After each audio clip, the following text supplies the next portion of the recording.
On Thursday, I was going to see my mom, so I was on a call with Bright.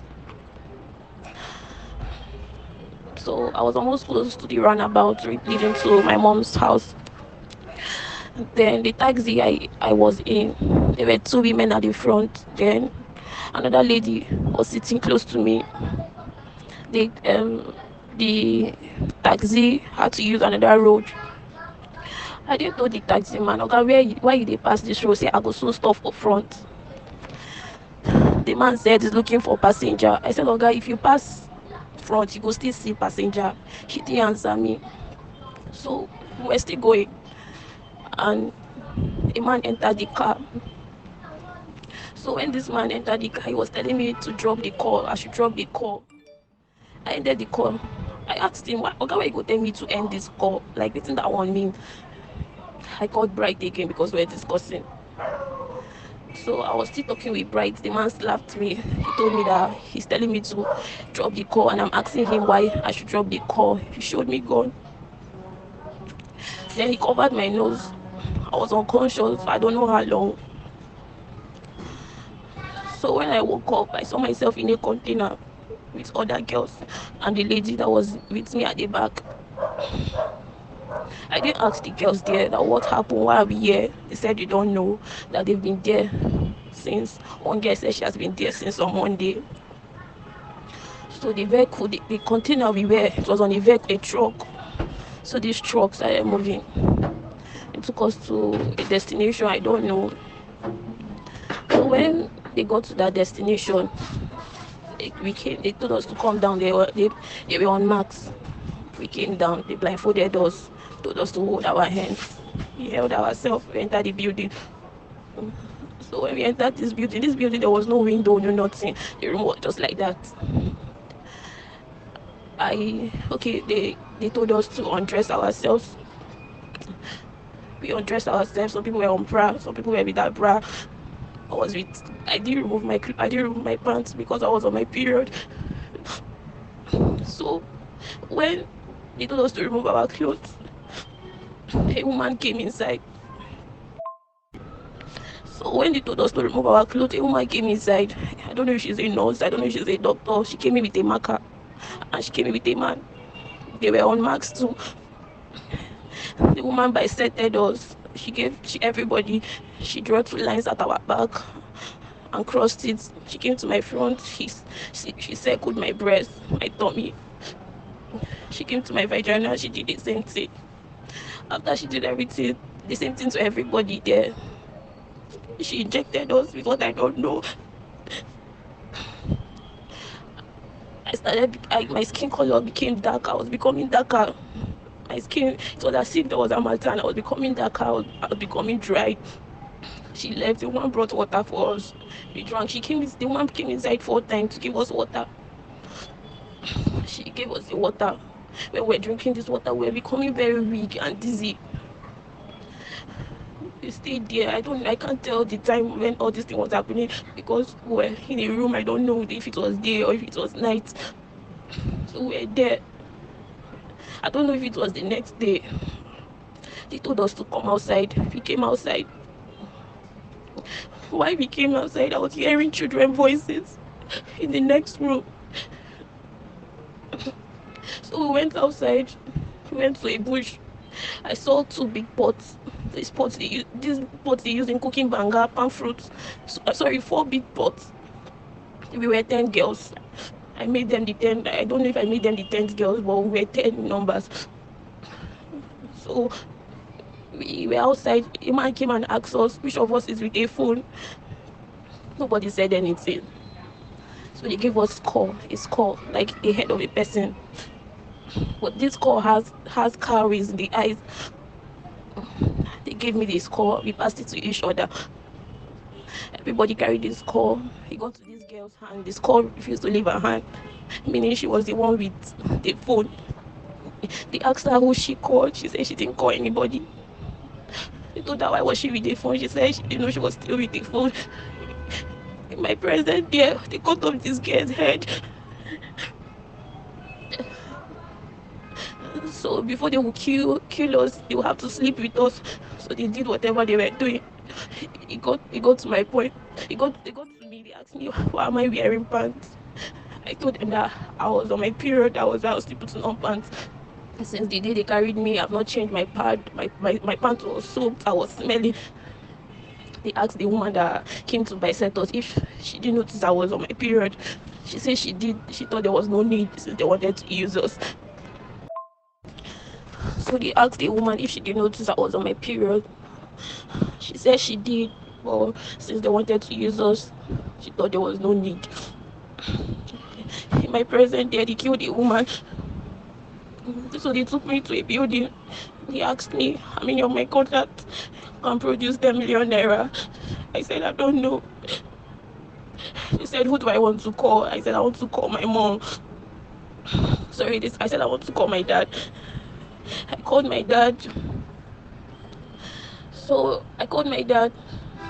When I called my dad asked me where I was. I told him I don't know. They asked me if I know them. I said no, I don't know them. My dad told them the same way I should give them the phone. I gave them the phone. My dad told them the same way they carried me, they should bring me back. It's the same way they'll bring me back. They told my dad if he doesn't bring the money before Sunday, that they were going to kill me. And these people, they meant everything they were saying. They are not joking. When they say they are going to kill you, they will kill you. So they took me inside, back to the room I was. They were shouting at me. They were slapping me. They asked me if my father be challenging them. I said I don't know. They left me in the room. While we were in that room, there was a lady in that room. The lady said she has been in that place for 3 years. That was what they do to her. They come to sleep with her. She gets pregnant. They take the child. Then the man comes to suck her breast milk, and she was pregnant again. So I then asked her, how did they carry you? She said she was going to work, that she works with a radio station, that she was going to work around 5 to go and give news for 6, like to go and give 6 a.m. news. That she ordered a boat. When she ordered this boat, that was how she found herself there. Till that day I met her. I told her if anyone has tried wishing her, she said no one. That they even tried to collect money, but when they were supposed to come and give, like the people that were supposed to come and give the money, I don't know what she said. I can't actually remember, but she said when you come to that place, you won't see a building there, but there's a building. They collected the money and still they did not return her. So they came back. When they came back, they gave me my clothes. No, they didn't give me my clothes. They gave me my handbag, my phone. Everything was intact. And of course, I carried stuff I was going to give to my mom. They didn't give me back my clothes because they didn't see my clothes to wear someone else's clothes. They told me if they should drop me if I would know my way back. I said yes. They dropped me at the roadside. I didn't know anywhere there. They told me not to remove the blindfold from my eye until I didn't hear the sound of the car. I said okay. After they left, I had to hide in the bush because I was scared. I didn't know anywhere. I didn't know what would happen to me next. With someone on bike. When he was coming back, I had to stop the bike man. I told him to help me. He asked me what I was doing there. I explained everything to him. He asked me where I was going. I told him I want to go to Port Harcourt. He should take me to the park. He took me to the park. I used his phone to call my dad. My dad came to meet. Okay, my dad sent transport money for me. I paid the bike man and I paid my way back to Port Harcourt. I met my dad at Waterlines. That was where he carried me. So before the bike man carried me, I asked the bike man where I was. He said, I can't really remember the name of the community he mentioned, but he said it's in Anambra State. Please, I'm not trying to send this VN to discriminate any tribe or anybody. I'm just trying to share my experience. So while all this thing was happening, I was at Anambra State. So how I was saved when my dad, when the information got to my dad that something had happened to me, he had to take permission from work the next day. He went to the police station The police, they said they were not going to do anything until it's 24 hours.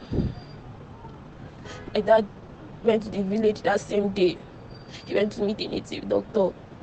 So the man told him that I was still alive, but they were going to kill me if he doesn't do anything fast. So while I was making that call with my dad was with a man. It was the man that told my dad to tell them the same way they carried me, it's the same way they will bring me back. While I was in that place, sorry, that was how I came back. And that was how everything happened. I don't really know if it was my period that saved me or if it's where my dad went to.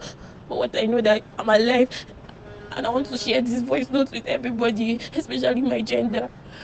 I'm emphasizing on my gender because those people use female children and young ladies. They use their body parts for sacrifice.